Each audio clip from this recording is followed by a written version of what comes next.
အဖြူရောင်ဆေး၃ချောင်းကိုလက်ချောင်းတွေနဲ့တိုးယူပြီးဖနက်ပေါ်မှာချစ်ဆွဲလိုက်ရာကနေကဘာကျော် Adidas အမှတ်တံဆိပ်စတင်ဖြစ်ပေါ်လာခဲ့တာပါ။ဒါကိုလုပ်ခဲ့ရတဲ့အကြောင်းရင်းကတော့သူ့အကူတီထောင်ထားတဲ့ပူမာအမှတ်တံဆိပ်နဲ့ကွဲပြားခြားနားသွားအောင်လို့ပဲဖြစ်ပါတယ်။လွန်ခဲ့တဲ့နှစ်ပေါင်း100ကျော်က Adidas နဲ့ပူမာဟာကုမ္ပဏီတစ်ခုတည်းဖြစ်ခဲ့ပူပါတယ်။ Adidas တီထောင်သူ Adidas လာဆိုတဲ့ညီဖြစ်သူဟာအသက်20အရွယ်ကလေးကအားကစားဖက်နက်တွေတီထွင်ဖို့ဆွဲလန်းခဲ့သူပါ။တခြားသူတွေကသူ့ကိုအလုံးမရှိအလုံးရှာလုပ်နေတယ်လို့ဝေဖန်ကြပေမဲ့သူကတော့ဂရုမစိုက်ပဲကမ္ဘာထိပ်တန်းအားကစားသမားတွေသူ့ဖက်နက်ကိုစီးပြီးပြေးလွှားနေတာကိုမြင်ကျင်တဲ့အိမ်မက်နဲ့ကြိုးစားခဲ့ပါတယ်။အဲ့ဒီခေတ်ကစာဝတ်နေရေးတောင်မပြေလည်တဲ့ခေတ်ဖြစ်လို့ဘသူကမှအားကစားဖက်နက်အတွက်ပတ်စံအကုန်မခံချင်ကြပါဘူး။ဒါကြောင့်ညီဖြစ်သူဟာလူတူးလူဆန်းတစ်ယောက်ဖြစ်နေခဲ့ပါတယ်။အကိုဖြစ်သူကတော့လူမှုဆက်ဆံရေးကောင်းပြီးအယောင်ပိုင်းမှာကျွမ်းကျင်တဲ့အောင်မြင်သူတစ်ယောက်ဖြစ်အားလုံးကသတ်မှတ်ထားကြပါတယ်။တနေ့မှာတော့အကိုဖြစ်သူဟာဆုံးဖြတ်ချက်အမှားတစ်ခုကြောင့်ကုမ္ပဏီကနေအလုပ်ထုတ်ခံလိုက်ရပါတယ်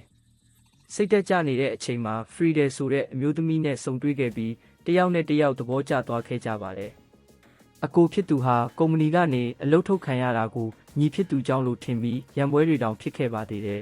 ။ဒါပေမဲ့နောက်ဆုံးမှာတော့အကိုဖြစ်သူကသူ့အမှားကိုနားလည်ပြီးညီဖြစ်သူစီသွားကအတူတူလုပ်ဖို့တောင်းဆိုခဲ့ပါတယ်။တယောက်ကဒီဇိုင်းနဲ့ထုတ်လုပ်ရေးနောက်တစ်ယောက်ကအယောင်နဲ့ဈေးကွက်ရှာဖွေရေးဆိုပြီးညီကို2ယောက်လက်တွဲခဲ့ကြပါတယ်။သူတို့စက်ယုံတီးဖို့ဗန်ချင်းငွေသွားချေးတဲ့အခါဗန်မန်နေဂျာကအဲ့ဒီခေတ်ကဘောလုံးဖက်နက်တွေဟာလေးလံပြီးခိုင်ခန့်မှုမရှိဘူးဆိုတဲ့အကြောင်းပြချက်နဲ့ငွေချေးဖို့ညှင်းဆန်ခဲ့ပါတယ်။ဒါပေမဲ့ညီကို2ယောက်ဟာလက်မလျှော့ပဲဖက်နက်တွေကိုဈေးကွက်ထဲကိုယ်တိုင်လိုက်လံရောင်းချခဲ့ရမှာရပိုင်းတွင်ဖက်နက်293စုံအထိရောင်းချနိုင်ခဲ့ပါတယ်။အော်ဒါတွေများလာတာနဲ့အမျှညီကို2ယောက်ကြားမှာသဘောထားကွဲလွဲမှုတွေစတင်လာပါတယ်။ညီဖြစ်သူကဖက်နက်ကိုပေါ်ပေါဖို့ပဲအဓိကထားပြီးအကိုဖြစ်သူကတော့ကြာရှည်ခံဖို့နဲ့ခိုင်ခန့်ဖို့ကိုအဓိကထားပါတယ်။ဒီလိုမတူညီတဲ့အမြင်တွေကြောင့်ပဲအရေးသွေးရောပေါ်ပေါမှုပါကောင်းမွန်တဲ့ဖက်နက်တွေထွက်ပေါ်လာခဲ့တာပါ။နောက်ပိုင်းမှာညီဖြစ်သူဟာကက်တီဆိုတဲ့အမျိုးသမီးနဲ့အိမ်ထောင်ပြုခဲ့ပါတယ်။သူတို့ရဲ့လုပ်ငန်းဟာနာဇီတွေအာဏာရလာတဲ့အချိန်မှာပိုပြီးကြီးထွားလာခဲ့ပါတယ်။အိုလံပစ်ပွဲတော်မှာဂျာမနီအားကစားသမားတွေကိုပဲစပွန်ဆာပေးဖို့အကိုဖြစ်သူကလိုလားပေမဲ့ညီဖြစ်သူကတော့အမေရိကန်ပြေးသမားဂျက်စီအိုဝင်ကိုသူတို့ရဲ့ဖက်နက်စီးဖို့တိုက်တွန်းခဲ့ပါတယ်။ဂျက်စီအိုဝင်ဟာအဲ့ဒီဖက်နက်ကိုစီးပြီးရွှေတံဆိပ်4ဆုအထိရရှိခဲ့လို့သူတို့ရဲ့ဖက်နက်ဟာကဘာကျော်သွားခဲ့ပါတယ်။ဒါပေမဲ့အောင်မြင်မှုနဲ့အတူနာဇီအစိုးရရဲ့ဖိအားပေးမှုတွေရောက်လာပါတယ်။စစ်ပွဲကာလအတွင်းမှာအားကစားဖက်နက်တွေမထုတ်ခိုင်းတော့ပဲစစ်ဖက်နက်တွေကိုပဲတစ်လကိုအစုံရေ6000ထုတ်လုပ်ဖို့အမိန့်ပေးခံရပါတယ်။ညီဖြစ်သူကအားကစားဖက်နက်ကောင်းတွေထုတ်ချင်တာဖြစ်လို့အရေးသွေးမမီတဲ့ဒီစစ်ဖက်နက်တွေကိုထုတ်လုပ်ရတာကိုအလွန်စိတ်ပျက်ခဲ့ပါတယ်။ဒီလိုအမိုက်တွေကိုထုတ်နေမဲ့အစားစက်ယုံပိတ်လိုက်တာကမှပိုကောင်းဦးမယ်လို့တောင်သူကပြောခဲ့ပါသေးတယ်။ဒါပေမဲ့အကိုဖြစ်သူကတော့အလုသမားတွေစစ်ထဲမလိုက်ရအောင်နဲ့အသက်ရှင်တန်နိုင်အောင်ထုတ်လုပ်ဖို့ဖြောင်းဖျခဲ့ပါတယ်။နောက်ဆုံးမှာတော့သူတို့ဟာပထမဆုံးစစ်ဖက်နက်တုပ်ကိုစစ်တပ်စီပေးပို့ခဲ့ရပါတယ်။စက်ယုံပိုင်ရှင်ညီကို2ယောက်ထဲကအကိုဖြစ်သူလူဒီကနာဇီတွေရဲ့အလိုကျအလုသမားတချို့ကိုအလုထုတ်ဖို့သဘောတူခြင်းပေမဲ့ညီဖြစ်သူအတီကတော့ပြက်ပြက်တသားညှင်းဆန်နေတာနဲ့စတင်ထားပါတယ်။အတီကအလုသမားတွေကိုသူ့မိသားစုဝင်တွေလိုသဘောထားတာကြောင့်နောက်ဆုံးမှာလူဒီကအလျှော့ပေးလိုက်ရပါတယ်။စစ်ပွဲကပိုပြင်းထန်လာပြီးညီကို2ဦးရဲ့တူတော်မောင်တွေပါစစ်ထဲဝင်ဖို့ဆင့်ခေါ်ခံရပါတယ်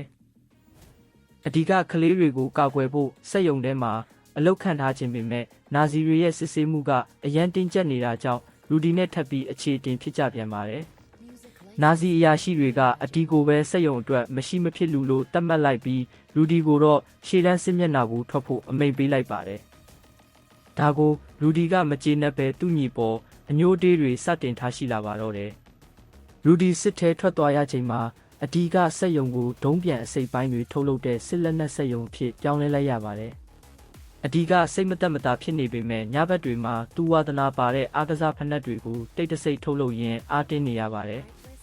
1945ခုနှစ်မှာဂျာမနီစစ်ရှုံးပြီးစစ်ပွဲပြီးဆုံးသွားပါတယ်။လူဒီကတော့စစ်မြေပြင်ကနေပင်ပန်းနွမ်းနယ်ပြီးနာကျည်းချက်တွေအပြည့်နဲ့အိမ်ပြန်ရောက်လာပါတယ်။မဟာမိတ်တပ်တွေမြို့ထဲဝင်လာပြီးနာဇီစက်ယုံတွေကိုဖျက်ဆီးဖို့ကြိုးစားချိန်မှာအတီရဲ့ဇနီးကက်တီကပပနက်နက်နဲ့ဖြည့်ရှင်းခဲ့ပါတယ်။ အဒီနဲ့အမေရိကန်အားကစားသမားဂျက်စီအိုဝင်တို့ရဲ့ယင်းနှိမှုကိုပြသနိုင်ခဲ့လို့စက်ယုံကြီးဖျက်ဆီးမခံရအောင်ကာကွယ်နိုင်ခဲ့ပါတယ်။ညီကိုနှစ်ဦးမိသားစုတွေအိမ်ချင်းလေးထဲမှာအတူနေရတဲ့အခါရူဒီကအဒီကိုအရင်ကိစ္စတွေနဲ့ပတ်သက်ပြီးပြင်းပြင်းထန်ထန်အပြစ်တင်ရကနေရန်ဖြစ်ကြပါတယ်